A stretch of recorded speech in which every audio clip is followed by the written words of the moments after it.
look, in telling the story, I realized that I would have to talk about like the deepest depths of the sexual trauma and abuse with my biological father that I've never talked to this degree before. And one of the reasons I never have is because it's actually kind of so horrifying that I haven't wanted to re-traumatize anyone. Mm. I haven't even known how to say it to the world.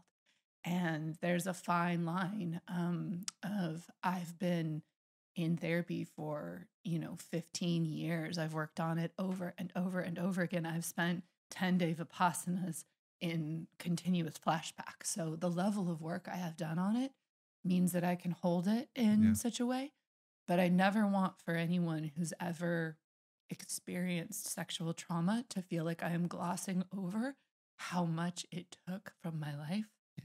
because I never want anyone else watching to think like, why doesn't it look or feel so easy for me? It has never been easy. And I have taken from it what I have needed to find a greater power than I would have had without it. That doesn't justify it, but it has meant that I could take even the most horrifying shadow that can exist, one of the most horrifying shadows that can exist on this planet, and turn it into gold. And so basically what happened is and it was all perfect. And I will say, like, we're all advanced practitioners, right? Yeah. We're And all, also, I was unaware of the depth of this trauma that you yeah. had. We just never had been there in our conversations with each other. And, surely you had referenced it in certain places, but I was actually unawares of that Yeah. as well. Yeah. And look, like, for everyone listening, if you have a lot of trauma, tell everybody that you're working with, like, tell your therapist, tell your body worker, tell your plant medicine facilitator. Like, really, like, as someone who's Yeah. carrying trauma, it's also your responsibility to let any facilitator know. And I was able to gloss it over because I have done so much work, Right. because of where I'm at in my process. And in that, so it actually, so basically we started proceeding with the whole process. I received the The medicines. medicines were taken in. And the room that we're in is an absolute black room. It's a Yes. dark out, completely black room. Yes. So you gave me the final medicine, and what happens, and I will say there was still this like layer of my ego that's like, want to be impressive to Aubrey and Violet, because in that state, right, it's like Hmm. soul recognition. Like you start to see and feel each other's truth beyond any sort of appearance, right? Like Hmm. you start to feel what you are. And while I've known you for a while, I feel like we've gotten closer and closer. And there was still a level of me that wanted to impress you, that Hmm. wanted you to see who and what I can be in the depths of the darkness and the depths of truth. And so what happened is I took the final medicine in the dark, and it went so like everything collapsed into this epic terror. And it took me just a minute to realize that I will share now the piece of the trauma with my father. So anyone listening, be ready for that. Um, that the worst part of the sexual trauma I ever experienced with my father was when I went to visit him when I was 7. And he actually drugged me and raped me, and I lost probably like 12 hours in the process. It was the most disorienting thing. And when I woke up afterwards, it was like he was there, and it was it's kind of it's a level of fucking intense shadow and pain that has taken me the better part of my life to be truly okay from. And what I knew in a flash when I was descending into this depth of terror was, oh my God, this actually mirrors my sexual trauma. Like, I Hmm. just took like substances, drugs. I am now starting to pass out of my everyday consciousness. It's pitch black, Hmm. and there is a man in the room who is touching me. Hmm. And I actually felt such a level of terror in my body. Like, my whole body went into so much terror. And I had this moment because I knew I was falling into the portal. And I checked it, and I was like, okay, Layla, you have two choices. You're literally going to get up and flee the room, and Aubrey and Vi will love you, and you will integrate from this, and it will be totally fine. You will sit here and you will scaffold a re imprint of masculine presence from the depths of your own terror, one step at a time.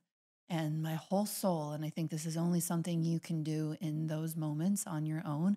And anyone facing this would have to only do what was right for them. My whole soul was like, do the second, like go for fucking gold. Like this is Mm. the opportunity of a lifetime.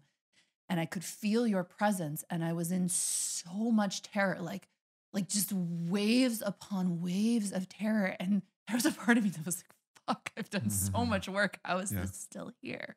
Yeah. How is this still here? And part of it was legacy from my father. And part of it that I really saw that was the hardest thing to stomach was like, this is terror that is there with every man, and especially men with strong bodies. Mm.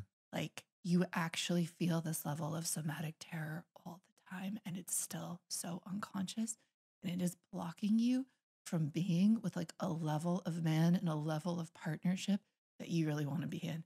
And like I was feeling all of this as I like descended into the darkness. Mm.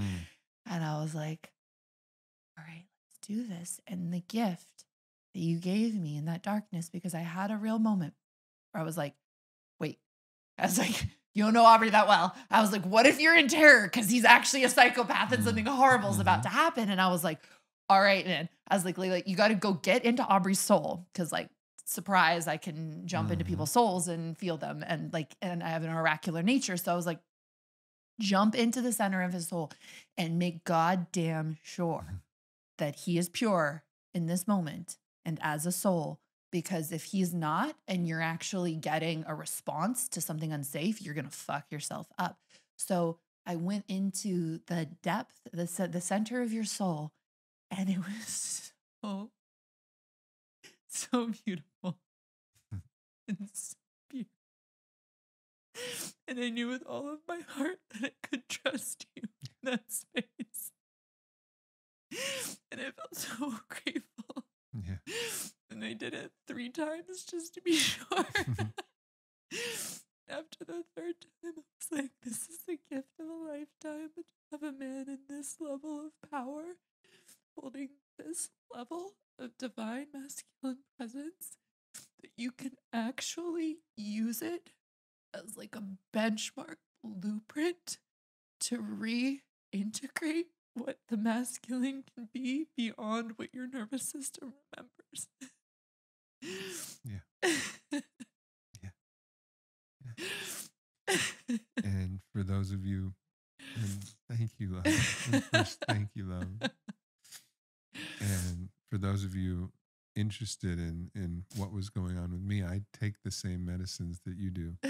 So I'm in the space of full openness, and it is the truth of me, the very, very truth of me. I'm not doing anything. I'm being the truth of me. And I have skills and tools that I'll apply. But really, my facilitation at that point is just be the truth of me, who I really am at the core essence of myself, where I can allow the full transparency and openness. So if someone wants to look inside, I say, please come on in. Open all the closets, check all the drawers.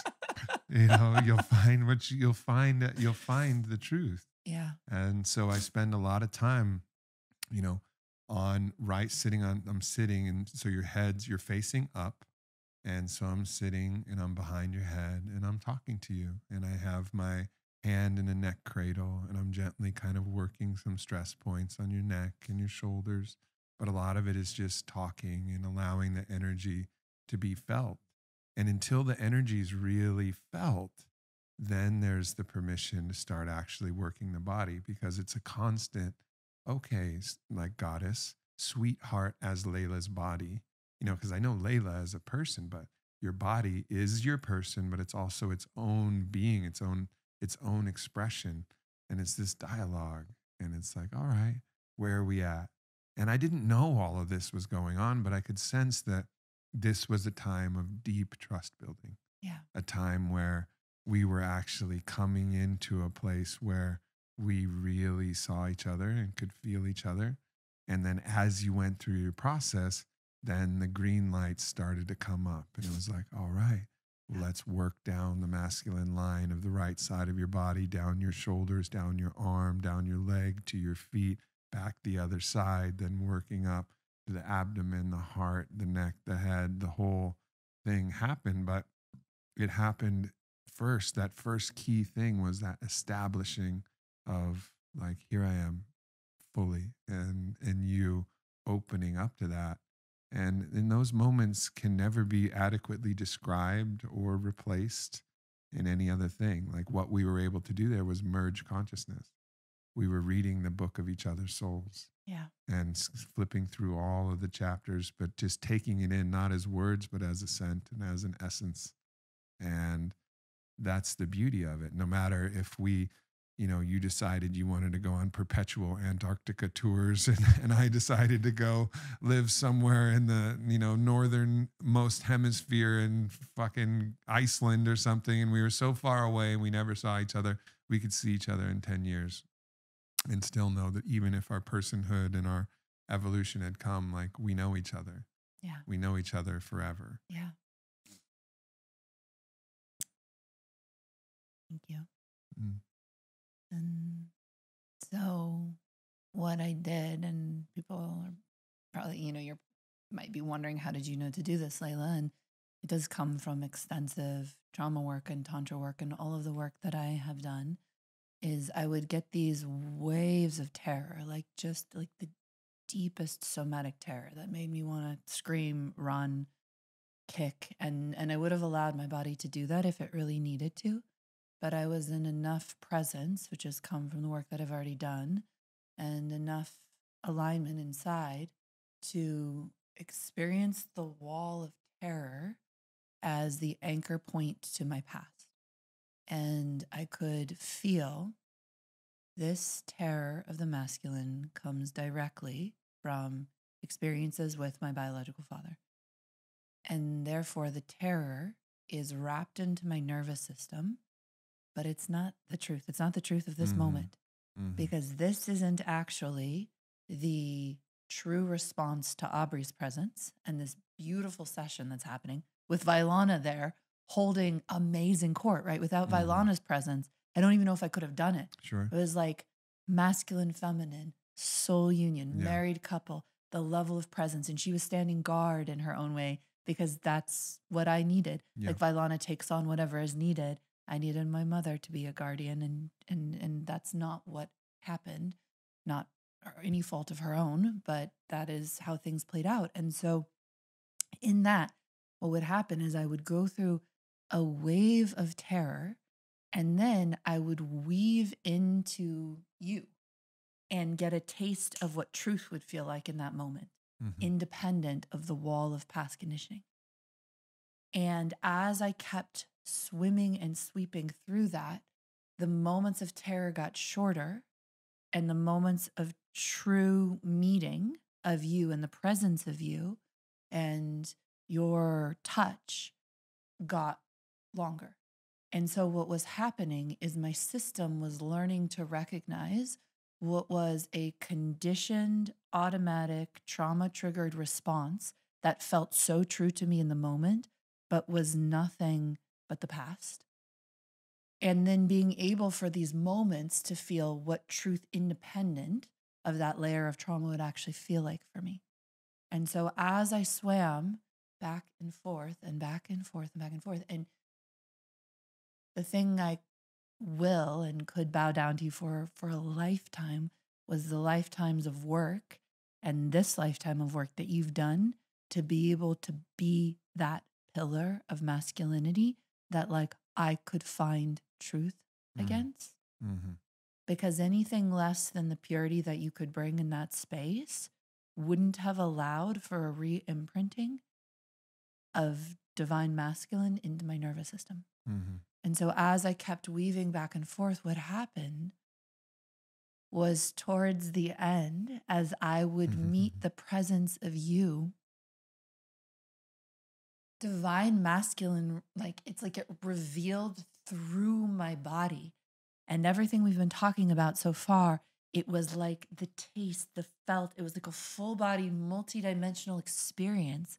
And it was like the like raw fuck of nature and like the mastery of the successful hunt and like the desire of woman or person of any Mhm. fucking gender. It was raw and it was potent and it was so fucking delicious. Mhm.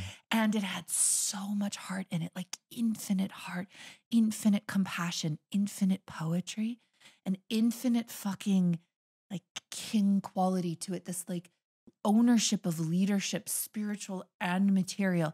That was so, it was like the golden elixir that like everyone's been fucking searching for the entire planet. And Mhm. you're like, oh my God. Like this is in every man. Like towards the end, when Mhm. I was a little bit more like cognizant, I was like, it's in all of us, but like in a man who wants to embody divine masculine in this lifetime, like there is a unique fucking dharmic alignment to that. This is in every man. And like most of them don't. Mhm. Yeah. They don't know that that's what they are. Right. And I was like, I mean, fucking teacher that I was like, holy shit, we must tell them. Yeah. And that it was like 20 years ago, I got the taste of divine feminine, and I was like, that's what Mhm. we forgot. And we're running around like fucking hungry ghosts and beggars when this is our birthright. Like, I've got to find my way back to that. And then I've got to tell everyone who will listen. And then I've got to give them the map and the tools so they can find it themselves because I can't do it for them. But by God, I will hold the goddamn lantern so Right. they don't give up before they get there. Right. And like, I tasted that through all the work you've done, through the essence of what you are. It was like, holy, like the glory of man. And we don't know it in our culture.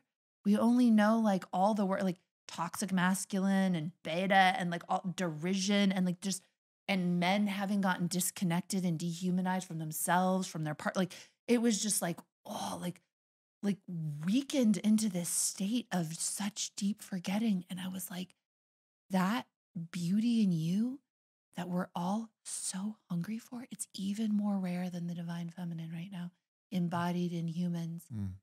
It's like missing. And my God, the planet needs it as much as it needs Mm. fucking feminine awakening. Mhm.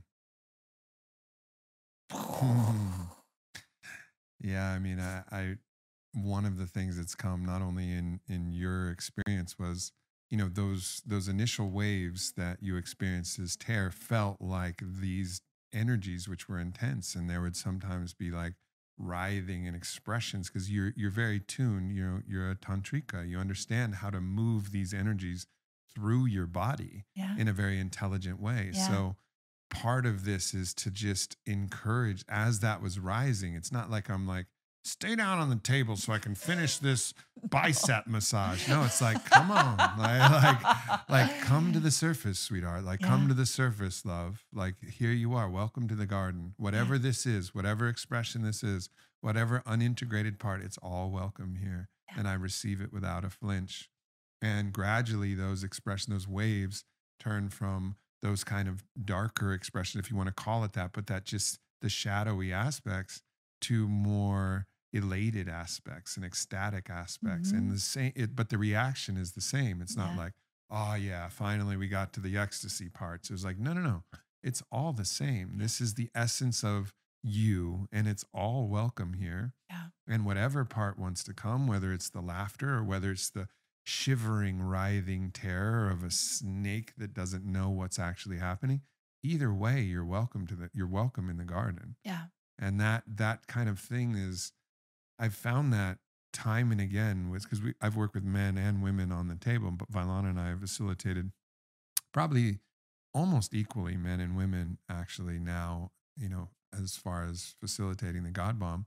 But with the women, there's a particular signature that this comes up. And oftentimes, and this didn't happen with us in exactly that way, but many times, very powerful women, they'll come to a point and they don't have the same trauma pattern, but they'll come to a point where their feminine essence will test me in Mm. some way, and some radical expression will come out. Mm. And if you were looking from a Catholic mindset, it'd be like, that's a demon. We got to exercise that thing. Like, that is for sure a demon. They're walking on their shoulder blades, hissing. And like at one point, there was like one that was like almost looked like it was going to bite my neck. And unflinchingly, it was like, welcome to the garden. Like, welcome, welcome home, welcome home. Yeah. And when the masculine doesn't flinch in that moment, and the love is just steady as the sun, steady, steady as the sun, then there's this deep relax. And then the feminine, the divine feminine, can go into full surrender, and really powerful expressions have come through, different voices, different movements. But there's this amazing beauty when you can receive the fullness of that divine dark Shakti that might come through and just be like, welcome, Yes. like be like the mountain, like that's a hell of a storm, Yes. and not be like, and just know that you're going to be there just as strong and the sun's still shining. Then to see what the integration that comes from that, it's a really, really beautiful and special thing. And I just feel so honored that I've been able to be in that position for yourself and for the other goddesses and gods that I've been able to work with, who've healed some deep lineage wounds with the father, with the masculine, as it relates to their own wounding on that. But it's a different pattern typically, Yeah. Man to man versus woman to man. But nonetheless, it's just been such a gift to my own life. And I think part of my own evolution over this past year has been from the facilitation, because it's evoking the best of me. Mm. So I get to feel what the very best of me is. Yeah. Because everything you're describing is me. Yeah. But it's not that I'm always that all the time. Exactly. Yeah. But you can hold But that. I know Yeah. that that's the truth. Yeah. And I actually have a name for that. That's Dragonheart. That's the part of me that I actually was able to maintain it pretty consistently for about 6 days at Burning Man. It was like the longest stretch where I was like, I'm fucking right in there, baby. Like, Yes. and it's more and more present. And I think the ceremonies helped evoke that highest quality in me, which is the fullness. It's my king. And when I call on Dragonheart, I know that Dragonheart is the king of myself, and it's long live the king.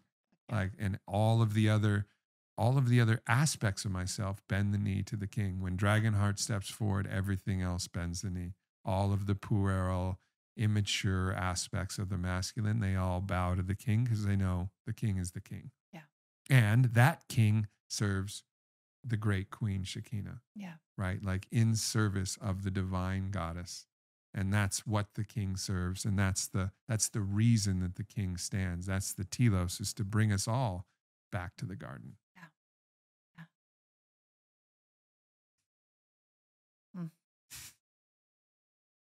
So, what I walked away from that session feeling so viscerally is, yes, men have forgotten, the vast majority of men have forgotten that is the truth of what they are, right? Their own version of Dragonheart. But the same way that women are like crying out for, like, why can't men see me as the goddess? Why can't they see the divine in me? Why can't they stand there as sunshine and mountains as I express and writhe and bring up, from the depths of my being, all that is? And by the way, we've been very conditioned to believe that that's like demonic or mentally ill, so that we're terrified of the actual portal that would allow us to express the truth of our beings and come home into our sovereignty. So it's like all these mental codes that scare us from ourselves, rather than letting us be in that space that we can co-create of true allowance. And through that, I was like, wow, like I obviously have, we could say like mega daddy issues, right? Like if we're gonna like, yeah, we're that's a clinical term. We're gonna look it up in the Oxford English Dictionary. Yeah, that's in that's in the DSM actually. That is a classical daddy issue right there. Woo! Yeah. But we've all got, what woman doesn't have some version of that? Some version of the pain of men in her life. The pain of the man who didn't know his Dragonheart. The pain of the man who didn't know himself as divine masculine, right? From the death by 1,000 paper cuts to the fucking getting stabbed, right? Like, We all carry some version of that. And in my life, it has prevented me from doing two things. Number one, actually seeing the man in front of me and being able to see the divine masculine in him the way I want him to see the divine feminine in me. Not as some like bypassing excuse to be like, oh, you're being a fucking asshole right now, or like a total unintegrated bitch, but like see me as the divine feminine. Mm-hmm. No, I just know the truth of what you are, and I can see when you've forgotten. That doesn't mean I don't hold you accountable. I just know that you've forgotten rather than that you're wrong or bad or broken. Mm-hmm. And to be able to see a man like that is so fucking restorative, so beautiful. And the amount of pain that's been caused in my own life, like what I've done to my male partners, because my embedded terror of the masculine was so deep and so unconscious, it caused me to pick fights, to be more toxic, to emasculate them, to attack them. That this unintegrated trauma meant that I could see terror and pain even when there was nothing but pure heart, Mm-hmm. right? Like you're saying, like you're not that all the time, but in that session, you could be pure heart. And if in the face of pure hearted, present masculinity, what my system generated was terror, how many of us women are doing that to the men in our lives and we don't even know it, right? Because the lie you tell yourself is, this is a bad man. This Mm-hmm. man is wrong. Mm-hmm. This man doesn't deserve me. This man is doing something off because my nervous system is saying terror, terror, run, alarm bells, right? If I can't see that as my own generated experience, then I'm going to project that onto you. So I could have a king right in front of me and I'm going to treat him like the scum of the earth. And Mm. I did. And I did. In my life, I have done that to good men who loved me. And there is regret and sadness and grief in that, Yeah. as there should be, to do better and to know better than that, and incredible compassion for what I went through Mm-hmm. and not knowing any better at the time, right? Like we all deserve that forgiveness and compassion coming out of that. It was like, what does it do to a man if I can be that self responsible for my own nervous system, my own programming? And what does it do to know what every man is deep down inside so that I'm no longer attacking him or getting into fights with him? Because I know that in those moments that are hard, all that's happened is that he has forgotten. And how many times did I forget too? Yeah. And it engendered a whole different level of compassion, of understanding, of forgiveness. And as I started to like re-interact with you and Milan, we had this great signal group because we were like joking and we were Yeah. going to do like the God Bomb Yelp Yeah, page yeah. and I was going to leave. I was hoping for a 5-star review after that. But the cat like wouldn't leave me alone. So I was like down to 3 stars and like whatever the That's snacks true. are like. That's true. So fucking Cyrano was not abiding in his own dragon heart, in his own jaguar. Come on, boy. Cyrano's the name of our little male Savannah cat who just wouldn't leave you alone.